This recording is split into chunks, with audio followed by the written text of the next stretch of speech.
लीजिए सुनिए देवकीनंदन खत्री के लिखे उपन्यास कटोरा भर खून का भाग 14। मेरी यानी हर्षपाल की आवाज़ में।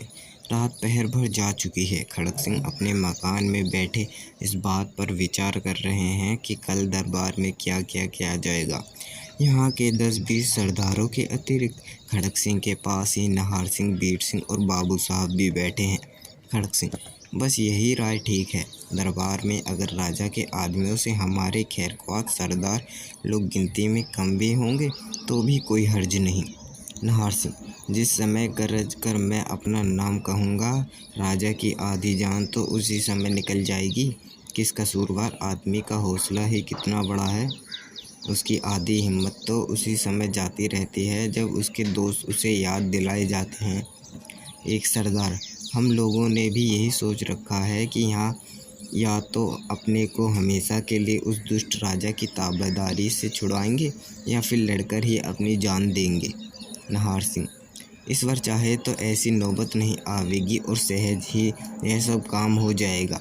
राजा की जान लेना यह कोई बड़ा बात नहीं है, मगर मैं चाहता तो आज तक कभी उसे यमलोक पहुंचा दिया होता, मगर मैं आज का समय ढूंढ रहा था और चाहता था कि वह तभी मारा जाए जब उसकी हमदर्दी लोगों पर साबित हो जाए और लोग भी समझ जाएं कि बुरे कर्मों का फल ऐसा ही होता है। खड़क सिंह नाहर सिंह से: हाँ, आपने कहा था कि बाबाजी ने तुरंत मिलना मंजूर कर लिया है। घंटे 2 घंटे में यहाँ ज़रूर आवेंगे, मगर अभी तक नहीं आए। नाहर सिंह: वे ज़रूर आवेंगे। इतने में ही दरबार में आकर अर्ज किया कि एक साधु बाहर खड़े हैं जो हाजिर हुआ चाहते हैं।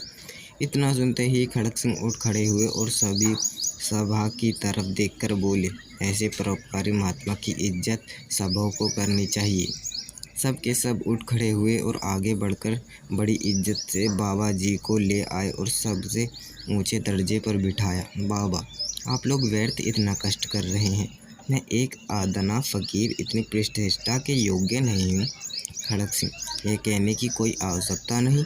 आपकी तारीफ़ नाहर सिंह की जुबानी जो सुनी है मेरे दिल में है। बाबा: अच्छा, इन बातों को जाने दीजिए। यूँ कहिए कि दरबार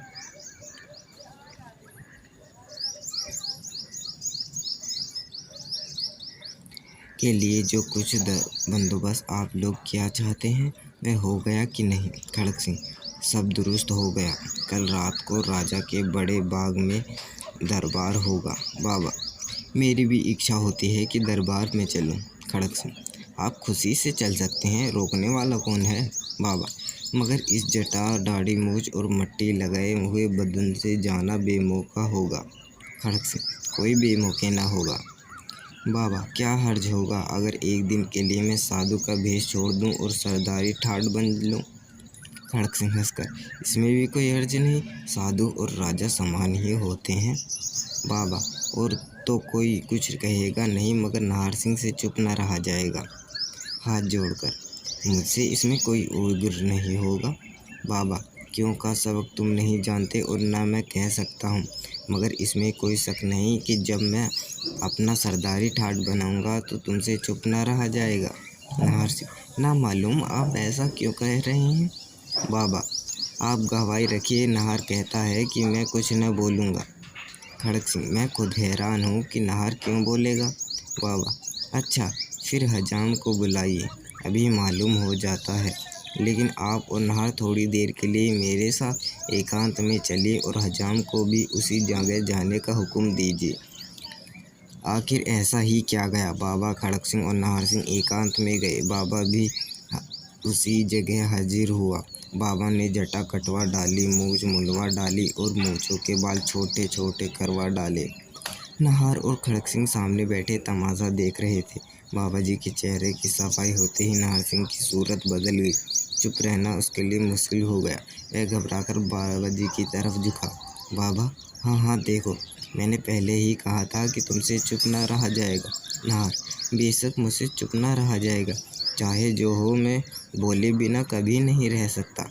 खड़क सिंह: नाहर सिंह, यह क्या मामला है? नाहर सिंह: नहीं नहीं, मैं बिना बोले नहीं रह सकता। बाबा: यह तो मैं पहले ही समझे हुए था। खैर, हजाम को विदा होने दो। केवल हम 3 आदमी रह जाएंगे तो कुछ बोलना।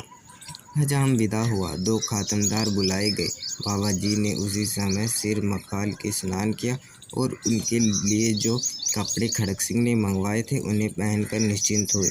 मगर इस बीच में नाहर सिंह के दिल में क्या हालत थी वो ही जाना होगा। मुश्किल से उसने अपने को रोका और मौके का इंतजार करता रहा। जब इन कामों से बाबा ने छुट्टी पाई, 3 आदमी एकांत में बैठे और बातें करने लगे।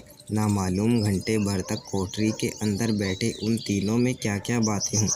हाँ, बाबूजी और नाहर सिंह और खड़क सिंह तीनों की सिसक कर रोने की आवाज़ कोठरी के बाहर कई दफ़े आई। जिसने भी सुना और स्वप्न की तरह आज तक याद है। कोठरी के बाहर निकलकर साधु महाशय मुंह पर नकाब डाल विदा हुए और नाहर सिंह और खड़क सिंह उसी अदालत में आ बैठे जबकि बाकी के सरदार लोग बैठे हुए थे। सरदारों ने पूछा कि बाबा कहाँ गए और उनकी ताज्जुब भरी बातों का क्या नतीजा निकला। इसके जवाब में खड़क सिंह ने कहा कि बाबा जी उसी समय चले गए, मगर कह के गए हैं कि मेरे पेट में जो बातें जो भेद के तौर पर जमा हैं वे कल दरबार में ही जाहिर की जाएंगी। इसलिए मेरे साथ आप लोगों को भी हाल कल ही मालूम होगा। आधी रात तक ये लोग बैठे बातचीत कर रहे हैं। इसके बाद अपने अपने घर की तरफ रवाना हुए। अभी आप सुन रहे थे देवकीनंदन खत्री के लिखे उपन्यास कटोरा भर खून का भाग 14 में यानी हर्षपाल